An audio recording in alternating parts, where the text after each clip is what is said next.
આજ અમે આવી ગયા છીએ રામજીભાઈ ગોઠીને ક્લિનિકથી મુલાકાત લેવા. બોલો. નમસ્કાર દોસ્તો, શ્રોતાજનો. આ મારી બાજુમાં જે અશોક ખાંડેકા, અશોક મહારાજ, જે દિવ્યાંગ વ્યક્તિ છે અને સંઘર્ષ જિંદગીમાં સતત કરતા રહે છે, અગરબત્તીનો વ્યવસાય કરે છે.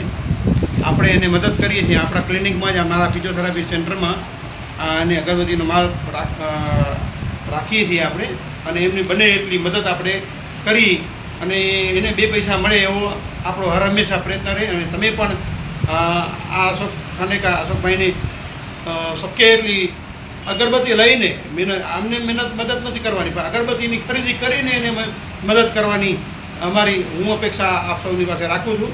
વધુ માહિતી માટે મારો સંપર્ક physiotherapy centre, Sushruta physiotherapy centre, Ayodhyapuri road, Rapar ખાતે મારું ફિઝિયોથેરાપી ક્લિનિક છે. ત્યાં એનો સતત મારા કોન્ટેક્ટમાં રહે છે અને અગરબત્તીનો માલ પણ એનો મારી પાસે રહે છે અને સતત છેલ્લા 10 વર્ષથી મારા સંપર્કમાં છે. અસ્તુ. તો બોલીએ જય શ્રી મા મુંબઈ માતની જય. જય.